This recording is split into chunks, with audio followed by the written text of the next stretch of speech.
Hello my perfect family, कैसे हो आप सब लोग। आई होप कि आप सभी बहुत ही अच्छे होंगे। तो फाइनली आज हम लेकर आ गए हैं अपनी फार्मास्यूटिक्स यूनिट 3 का लास्ट वीडियो, जो कि है हमारा preparation and stability of suspension. तो आप लोगों ने अगर यूनिट 3 की बाकी वीडियोस नहीं देखी हैं तो आप हमारी प्लेलिस्ट में जाके उसको चेकआउट कर सकते हैं। और देखो, आज की वीडियो में आगे बढ़ने से पहले एटलीस्ट आप लोग सस्पेंशन वाली वीडियो जरूर देख लेना, क्योंकि वहाँ पे हम लोगों ने देखा था अपने सस्पेंशन के बेसिक इंट्रोडक्शन को, और स्पेशली हम लोगों ने बात की थी फ्लॉक्यूलेटेड एंड डीफ्लॉक्यूलेटेड सस्पेंशन के बारे में। तो आप लोग वो वीडियो जरूर से देख लेना। बाकी आप लोग कॉपी और पेन लेके बैठ जाइए और हम लोग अपना आज का लेक्चर स्टार्ट करते हैं। तो बात करें हम लोग यहाँ पे प्रिपरेशन ऑफ सस्पेंशन के बारे में, तो देखो यहाँ पे हम लोग क्या देखेंगे कि जो हमारा सस्पेंशन है उसको हम लोग बनाते कैसे हैं। ठीक है, तो इसमें सबसे पहले आता है हमारा एडिटिव्स या फिर excipients used in formulation of suspension. यानी सस्पेंशन की फॉर्मुलेशन में कौन कौन से एडिटिव्स या फिर एक्सिपिएंट्स को हम लोग यूज करते हैं। तो इसमें बेसिकली हमारे ये सारे एडिटिव्स या फिर एक्सिपिएंट्स आ जाते हैं। अच्छा, यहाँ पे देखो आप लोग एक चीज़ ध्यान देना कि कभी कभी क्या होता है कि ये जो टॉपिक है हमारा, ये डायरेक्टली फॉर्मुलेशन ऑफ सस्पेंशन के नाम से बुक में दिया रहता है। तो आप लोग वहाँ पे कंफ्यूज मत होना। फॉर्मुलेशन अगर दिया है तो आप लोग को यही सारी चीज़ें लिख के आनी है। तो इसमें हमारे ये सारे कुछ एक्सिपिएंट्स यूज होते हैं, जिसमें पहला है हमारा सस्पेंडिंग या फिर फ्लॉक्यूलेटिंग एजेंट्स, दूसरा है वेटिंग एजेंट्स, थर्ड है हमारा विस्कोसिटी एनहांसिंग एजेंट्स, फोर्थ है बफर्स, फिफ्थ प्रिजर्वेटिव्स, फिर colouring, flavouring and sweetening agents. ठीक है, अब यहाँ पे हम लोग जो है इन सबको थोड़ा एक एक करके देख लेते हैं। तो सबसे पहले हम लोग बात करें यहाँ पे सस्पेंडिंग एजेंट्स के बारे में। तो देखो, जैसा हम लोगों ने देखा कि हमारा इमल्सन में क्या यूज होता था, इमल्सीफाइंग एजेंट्स। और इमल्सीफाइंग एजेंट्स क्या करता था, ऑयल और वाटर को मिक्स करने का काम करता था। यानी कि जो हमारी डिस्पर्स्ड फेज थी और कॉन्टिन्यूअस फेज थी, उनको आपस में जो है मिलाए रखने का काम करता था। तो यहीं पे हमारा सस्पेंडिंग एजेंट्स क्या करता है, हमारा जो सॉलिड पार्टिकल्स होता है, जो कि हमारा डिस्पर्स्ड फेस होता है, और जो लिक्विड होता है, जो कॉन्टिन्यूअस फेस होता है सस्पेंशन में, उन दोनों को आपस में मिक्स रखने का काम करता है। अब यहाँ पे सस्पेंडिंग एजेंट्स को हम लोग जो है फ्लॉक्यूलेटिंग एजेंट्स के नाम से भी जान सकते हैं, क्योंकि हम लोगों ने देखा था कि हमें कैसा सस्पेंशन चाहिए, फ्लॉक्यूलेटेड, क्योंकि डीफ्लॉक्यूलेटेड हमारे किसी काम का नहीं होता है। तो इसी को हम लोग यहाँ पे फ्लॉक्यूलेटिंग एजेंट्स के नाम से भी जान सकते हैं, क्योंकि ये क्या करता है, हमारा जो भी सॉलिड पार्टिकल्स है उनको फ्लॉक्यूल्स के फॉर्म में कन्वर्ट कर देता है, और जिसकी वजह से हमें जो है एक स्टेबल सस्पेंशन देखने को मिलता है। और बात करें हम लोग यहाँ पे वेटिंग एजेंट्स के बारे में, तो ये क्या करता है, ये जो हमारे सॉलिड पार्टिकल्स और लिक्विड मीडियम है उनके बीच में जो हमारा सरफेस टेंशन है उसको यहाँ पे रिड्यूस कर देता है, और हमारे सस्पेंशन को यहाँ पे एक स्टेबल सस्पेंशन बनाने में हेल्प करता है। और विस्कोसिटी एनहांसिंग एजेंट्स की बात करें तो ये हमारे सस्पेंशन की विस्कोसिटी को इनहांस कर देता है, यानी बढ़ा देता है, ताकि जो हमारे सॉलिड पार्टिकल्स हैं वो जल्दी से सेटल डाउन ना हो। अब देखो, आप लोग को पता है कि हमारे सस्पेंशन में क्या होता है, जो सॉलिड पार्टिकल्स है वो नीचे जाके बैठ जाते हैं, यानी सेडिमेंटेशन को फॉर्म कर लेते हैं। तो हम लोग क्या करते हैं कि अपने सस्पेंशन को थोड़ा सा विस्कस यानी कि गाढ़ा बना देते हैं, जिसकी वजह से क्या होता है कि देखो, अगर कोई गाढ़ा लिक्विड है तो उसमें जल्दी से कोई भी चीज़ नीचे नहीं जाएगी। जैसे आप लोग शहद में अगर कोई चीज़ डालो, ठीक है, तो वो जल्दी से नीचे नहीं बैठेगी, लेकिन अगर पानी में डालोगे तो तुरंत जाके नीचे बैठ जाएगी। तो इसीलिए हम लोग अपनी सस्पेंशन में विस्कोसिटी इनहांसिंग एजेंट्स का यूज करते हैं, जो सस्पेंशन की विस्कोसिटी यानी कि उसके गाढ़ेपन को बढ़ा देता है, जिसकी वजह से जो सॉलिड पार्टिकल्स हैं वो जल्दी से नीचे नहीं जाते हैं और हमारा सस्पेंशन यहाँ पे स्टेबल रहता है। और वहीं बात करें हम लोग यहाँ पे बफर्स के बारे में, तो देखो, बफर्स को तो हम लोगों ने बहुत ही डिटेल में देखा ही है। बफर्स क्या करता है, हमारे कोई किसी भी फॉर्मुलेशन के पीएच को जो है मेंटेन रखता है, यानी कम या ज़्यादा नहीं होने देता है। तो बफर्स क्या करता है, ये हमारे सस्पेंशन के डिजायर्ड पीएच रेंज को स्टेबल रखता है। और प्रिजर्वेटिव्स की बात करें तो ये हमारे सस्पेंशन में माइक्रोबियल ग्रोथ को जो है प्रिवेंट करता है। अब अगर देखो आप लोग को एडिटिव्स, एक्सिपिएंट्स, ये सारी चीज़ें नहीं समझ में आ रही हैं, तो आप हमारा लिक्विड डोजेस फॉर्म वाला लेक्चर देख सकते हो, वहाँ पे इन सबको हम लोगों ने बहुत ही डिटेल में देखा था। और बात करें हम लोग अपने कलरिंग एजेंट्स के बारे में, तो इसमें हम लोग जो है टाल्टाराजाइन, एरिथ्रोसाइन, इन सारे कलरिंग एजेंट्स का यूज़ करते हैं। और फ्लेवरिंग एजेंट्स में हम लोग जो है वनीला, स्ट्रॉबेरी, ऑरेंज, इन सारे फ्लेवर्स का यूज़ करते हैं। और स्वीटनिंग एजेंट्स में हम लोग जो है सुक्रोज, सैकरिन, इन सारे जो है सब्सटेंस का यूज करते हैं। अब यहाँ पे देखो, जो हमारा कलरिंग, फ्लेवरिंग और स्वीटनिंग एजेंट्स होता है, इन तीनों को कंबाइंड फॉर्म में हम लोग जो है ऑर्गेनोलेप्टिक एजेंट्स बोलते हैं। तो कभी कभी क्या होता है कि एग्जाम में ऑर्गेनोलेप्टिक एजेंट्स पूछ लिया जाता है, तो आप लोग कंफ्यूज मत होना। ऑर्गेनोलेप्टिक एजेंट्स का मतलब क्या है, colouring, flavouring and sweetening agents. अगर इन तीनों को एक साथ कोई नाम दिया जाए तो वो होता है हमारा ऑर्गेनोलेप्टिक एजेंट्स। ठीक है, अब यहाँ पे हम लोग फाइनली बात करें अपने मेथड ऑफ प्रिपरेशन के बारे में। तो यहाँ पे देखो, सबसे पहले हम लोग क्या करेंगे कि जो हमारा सॉलिड पार्टिकल है, ठीक है, उसको हम लोग जो है फाइन पाउडर फॉर्म में कन्वर्ट कर लेंगे। क्योंकि हम लोग को पता है कि हमारे सस्पेंशन में जो हमारे सॉलिड पार्टिकल्स हैं वो बहुत महीन होने चाहिए, ऐसा नहीं होना चाहिए कि वो बहुत बड़े बड़े साइज के हैं। अब उसके बाद हम लोग क्या करेंगे कि हम लोग जो है अपने इनसॉल्युबल पाउडर, यानी कि जो हमारा सॉलिड पार्टिकल्स है जिसको हम लोगों ने पाउडर फॉर्म में कन्वर्ट किया है, उसको हम लोग जो है एक मोर्टार में ले लेंगे। अब मोर्टार एंड पेस्टल हम लोगों ने इमल्सन में देखा था क्या होता है। मोर्टार एंड पेस्टल में ही बेसिकली हम लोग जो है अपने इमल्सन एंड सस्पेंशन को जो है प्रिपेयर करते हैं। अब देखो यहाँ पे इनसॉल्युबल क्यों लिखा हुआ है, क्योंकि देखो क्या है कि ये जो सॉलिड पार्टिकल्स हैं हमारे सस्पेंशन में, जो भी सॉलिड पार्टिकल्स होते हैं वो इनसॉल्युबल होते हैं लिक्विड में। अगर सॉल्युबल हो जाएंगे तो हमारा सस्पेंशन बनेगा ही नहीं, तब तो वो हमारा सॉल्यूशन बना लेंगे। जैसे अगर बात करें तो नमक को आप लोग पानी में मिलाते हो तो नमक पानी में सॉल्युबल होता है तो वो मिल जाता है, तो मिलने के बाद क्या होता है, वो सस्पेंशन थोड़ी हो गया, वो तो एक सॉल्यूशन बन जाता है। सस्पेंशन क्या होता है, जिसमें सॉलिड पार्टिकल्स ना मिले, अलग अलग दिखें। जैसे पानी में आप लोग जो है थोड़ा बालू वगैरह मिलाओ तो वो नहीं मिलेगा, तो इनसॉल्युबल होना चाहिए, ठीक है। जो सॉलिड पार्टिकल्स हमारे लिक्विड मीडियम में इनसॉल्युबल होते हैं वही हमारे सस्पेंशन को फॉर्म करते हैं, ठीक है, तभी जाके हमारा सस्पेंशन बनता है। अब उसके बाद देखो हम लोग क्या करेंगे कि अपने सफिशिएंट लिक्विड या फिर व्हीकल को उसमें जो है ऐड कर लेंगे अपने मोर्टार में, और उसके बाद उसका एक स्मूथ पेस्ट बना देंगे। आप लोग इसको बिल्कुल इस तरह समझो, जैसे सबसे पहले हम लोग क्या करेंगे, जैसे हमारा मोर्टार हो गया, ठीक है, मान लो ये हमारा एक मोर्टार है। इसमें सबसे पहले हम लोगों ने क्या किया, सबसे पहले हम लोगों ने अपने सस्पेंशन के सॉलिड पार्टिकल्स को ऐड किया, ठीक है, जो पाउडर के फॉर्म में थे। तो सबसे पहले हम लोगों ने क्या किया, अपने पाउडर्स को ऐड किया। अब उसके बाद देखो हम लोगों ने क्या किया, ऐड सफिशिएंट लिक्विड, यानी कि अब हम लोगों ने अपने लिक्विड को ऐड कर दिया, ठीक है, जितना रिक्वायर्ड है। और उसके बाद हम लोगों ने क्या किया, इन सबको जो है हमारे पेस्टल, देखो पेस्टल हमारा कुछ इस टाइप का होता है, तो पेस्टल से हम लोगों ने क्या किया, इसको जो है राउंड राउंड घुमा के हम लोगों ने एक स्मूथ पेस्ट बना लिया, ठीक है। अब यहाँ पे हम लोग क्या करेंगे, now add any non volatile solid ingredient if required, ठीक है। अब हम लोग क्या करेंगे कि अगर हमें ज़रूरत है, ठीक है, यानी कि जो हमारे एक्सिपिएंट्स थे अगर उसमें हमारा कोई नॉन वोलाटाइल सब्सटेंस है तो अब हम लोग उसको ऐड कर लेंगे। यानी कि थर्ड नंबर पे हम लोगों ने क्या किया, नॉन वोलाटाइल को ऐड कर लिया।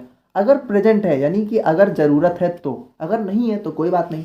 और उसके बाद क्या करेंगे, अब हम लोग अपने कोई वोलाटाइल सब्सटेंस को ऐड करेंगे, यानी कि इफ़ रिक्वायर्ड, देखो इफ़ रिक्वायर्ड यानी ज़रूरत है तो, अगर नहीं ज़रूरत है तो कोई बात नहीं, हम लोग क्या करेंगे, इस वाली स्टेप्स को स्किप कर देंगे। तो अब हम लोग क्या करेंगे, अपने वोलाटाइल सब्सटेंस को ऐड करेंगे, ठीक है। और उसके बाद हम लोग क्या करेंगे, अपने अदर इंग्रेडिएंट्स, यानी कि और भी अगर कुछ बचा हुआ है तो उसको भी ऐड कर लेंगे और सबको जो है आपस में मिक्स कर लेंगे। यानी अब हम लोग क्या करेंगे, अपने किसी और इंग्रेडिएंट्स, यानी कि अगर ज़रूरत है या फिर अगर प्रेजेंट है तो उन सबको ऐड करने के बाद हम लोग क्या करेंगे, सबको जो है आपस में मिक्स कर लेंगे, ठीक है। और हमारा एक स्मूथ पेस्ट बन जाएगा, और इसको हम लोग जो है स्लरी के नाम से भी जानते हैं, ठीक है। तो स्मूथ पेस्ट हम लोग बना लेंगे। और उसके बाद क्या करेंगे, अब जो है हम लोग इस वाले मिक्सचर को जो है एक मेजरिंग सिलेंडर में जो है ट्रांसफ़र करेंगे, और जितना वॉल्यूम हमें ज़रूरत है, यानी जितना हमें जो है सस्पेंशन की रिक्वायरमेंट है उतना बना लेंगे, उसमें क्या करके सफिशिएंट व्हीकल को ऐड करके। यानी अब हम लोगों ने देखो क्या किया, हम लोगों ने स्मूथ पेस्ट बनाया। हमारा सस्पेंशन पेस्ट तो होता नहीं है, हमारा सस्पेंशन तो जो है लिक्विड के फॉर्म में होता है ना। तो हम लोग क्या करेंगे कि अब हमारा जैसे कोई बड़ा सा मीजरिंग सिलेंडर है, ठीक है, और इसमें हमारी मीजरमेंट्स लिखी हुई है जितना ज़रूरत है, ठीक है, जैसे हमारा 1000 हो गया या फिर मतलब कितना भी, जितना हमें ज़रूरत है, 1000 लीटर वगैरह वगैरह। तो अब हम लोग अपने इस स्मूथ पेस्ट को इस वाले सिलेंडर में ट्रांसफ़र करके, और इसमें जो है हम लोग जो है अपना लिक्विड यानी कि व्हीकल जो है हमारा ऐड करके, और उसके बाद हम लोग अपने फाइनल सस्पेंशन को यहाँ पे प्रिपेयर कर लेंगे। अब बात करें हम लोग यहाँ पे इसकी पैकेजिंग और स्टोरेज के बारे में, तो इसको हम लोग जो है एक थिक कंटेनर में स्टोर करते हैं, ठीक है, जिसका माउथ यहाँ पे वाइड होता है, यानी कि उसका जो ढक्कन होता है वो यहाँ पे थोड़ा सा चौड़ा होना चाहिए। और स्टोरेज की बात करें तो हम लोग इसको एक कूल ड्राई प्लेस में स्टोर करते हैं। और फाइनली बात करें हम लोग अपने स्टेबिलिटी ऑफ सस्पेंशंस के बारे में, तो यहाँ पे बेसिकली इस टॉपिक का नाम होता है stability problem in suspension and methods to overcome, ठीक है, जैसा हमारा इमल्सन में था। तो यहाँ पे होता क्या है कि हम लोग जब अपने सस्पेंशन को जो है स्टोर करते हैं तो उसमें बहुत सारी प्रॉब्लम्स वगैरह देखने को मिलती है, ठीक है, यानी कि सस्पेंशन हमारा अनस्टेबल हो जाता है। तो मतलब ये कौन कौन सी प्रॉब्लम्स होती हैं और उनको हम लोग कैसे दूर कर सकते हैं उसको हम लोग यहाँ पे देखने वाले हैं। तो इसमें हमारी जो ये सारी प्रॉब्लम्स होती हैं, इसमें हमारा केकिंग होता है, ठीक है, और cap locking, colour change, pH change, rapid settling. तो इन सारी प्रॉब्लम्स को हमें जो है सस्पेंशन की स्टोरेज में देखने को मिलती हैं। तो इसको देखो हम लोग कैसे मतलब दूर कर सकते हैं और कैसे मतलब होती हैं, तो इसको हम लोग थोड़ा देख लेते हैं। अब जैसे बात करें हम लोग यहाँ पे केकिंग की, तो हम लोगों ने देखा था अपने लास्ट वाले लेक्चर में कि जो हमारा सस्पेंशन है उसमें जो है केकिंग की बहुत ज़्यादा प्रॉब्लम देखने को मिलती है, और स्पेशली जो हमारा डीफ्लॉक्यूलेटेड सस्पेंशन होता है। देखो केकिंग होती तो फ्लॉक्यूलेटेड में भी है, डीफ्लॉक्यूलेटेड में भी है, लेकिन जो फ्लॉक्यूलेटेड में होती है वो हार्ड नहीं होती है, यानी बहुत आसानी से वो जो है दोबारा से रीडिस्पर्स हो जाती है। लेकिन जो हमारा डीफ्लॉक्यूलेटेड सस्पेंशन होता है उसमें बहुत ही हार्ड सेडिमेंट बन जाता है, यानी बहुत ही हार्ड केक फॉर्म कर लेता है, और इसकी वजह से क्या होता है कि हमारा सस्पेंशन जो है बेकार हो जाता है। ठीक है, अब इसमें होता क्या है कि हमारे जो स्मॉल पार्टिकल साइज होता है वो क्या होता है कि आपस में बहुत ज़्यादा पास आ जाते हैं, और उसकी वजह से बहुत ही हार्ड केक फॉर्मेशन हो जाता है। तो बात करें इसके प्रिवेंशन की, यानी हम लोग जो है इस प्रॉब्लम को दूर कैसे कर सकते हैं, तो अगर हम लोग अपने सस्पेंशन में फ्लॉक्यूलेटिंग एजेंट्स को ऐड कर दें, ठीक है, तो उसकी वजह से क्या होगा, ये जो सॉलिड पार्टिकल्स हैं ये फ्लॉक्यूल्स के फॉर्म में कन्वर्ट हो जाएंगे, और उसकी वजह से क्या होगा कि हमारा जो सस्पेंशन है उसमें हार्ड केक का फॉर्मेशन नहीं होगा। और वहीं बात करें हम लोग अपने सेकेंड स्टेबिलिटी प्रॉब्लम की, तो ये होता है हमारा कैप लॉकिंग। अब यहाँ पे देखो होता क्या है कि हमें पता है कि सस्पेंशन में हमारा क्या होता है, सॉलिड पार्टिकल्स जो है डिस्पर्स्ड फेस के फॉर्म में प्रेजेंट होते हैं। तो देखो कभी कभी क्या होता है कि ये जो सॉलिड पार्टिकल्स हैं, ये जो बॉटल का कैप होता है, ठीक है, तो उसके ऊपर आके चिपक जाते हैं, और उसकी वजह से क्या होता है कि हमारा सस्पेंशन जो है अच्छे से लॉक नहीं होता है। यानी इसको आप लोग ऐसे समझो कि जैसे ये हमारा मान लो सस्पेंशन है, ठीक है, ये हमारा सस्पेंशन है, ये हमारा सस्पेंशन की बेसिकली मान लो बॉटल है, ठीक है, सिरप। तो यहाँ पे होता क्या है कि जो हमारे सॉलिड पार्टिकल्स हैं, ठीक है, तो ये कभी कभी जो है आके यहाँ पे चिपक जाते हैं, ठीक है, यानी बॉटल की साइड में, यानी बॉटल की कैप का जो माउथ होता है वहाँ पे आके जो है ये चिपक जाते हैं, और उसकी वजह से क्या होता है, देखो हमारा जो अब ये मान लो हमारा ये ढक्कन है, ठीक है, सस्पेंशन का कैप है, ठीक है, तो अब ये क्या होता है, ये अच्छे से बंद नहीं होता है, ठीक है। तो इसको हम लोग कैसे दूर कर सकते हैं, इसको हम लोग दूर कर सकते हैं by using different vehicles containing sucrose, glucose and sorbitol. तो अगर हम लोग कोई ऐसा व्हीकल यूज़ करें, यानी ऐसा मतलब अपना सॉल्वेंट यूज़ करें, ऐसा लिक्विड यूज़ करें जिसमें हमें सुक्रोज, ग्लूकोज और सॉर्बिटॉल देखने को मिले, तो ये क्या करते हैं कि जो हमारे सॉलिड पार्टिकल्स हैं, ठीक है, उनको जो है आपस में बहुत अच्छे से मिक्स रखते हैं, जिसकी वजह से वो हमारे सस्पेंशन से अलग होके हमारे मतलब हमारे बॉटल की माउथ पे जाके नहीं चिपकता है, और हमें जो है ये कैप लॉकिंग की प्रॉब्लम वगैरह देखने को नहीं मिलती है।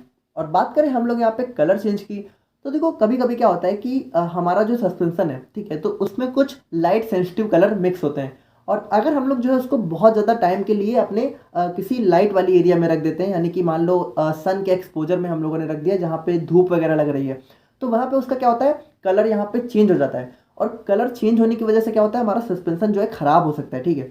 तो इसको हम लोग कैसे प्रिवेंट कर सकते हैं, इसको हम लोग प्रिवेंट कर सकते हैं by keeping the bottle in a dark place, और इसीलिए हम लोगों ने देखा था कि सस्पेंशन को हम लोग जो है कूल डार्क प्लेस में स्टोर करते हैं, ठीक है। और वहीं बात करें हम लोग यहाँ पे पीएच चेंज की, तो देखो क्या होता है कि जब हम लोग अपने सस्पेंशन को बहुत ही लॉन्ग टाइम के लिए स्टोर करके रखते हैं, तो कभी कभी उसकी एसिडिटी या बेसिसिटी यहाँ पे इंक्रीज या डिक्रीज कर जाती है, यानी बढ़ या घट जाती है, और जिसकी वजह से अल्टीमेटली जो है हमारे सस्पेंशन का यहाँ पे पीएच चेंज हो जाता है।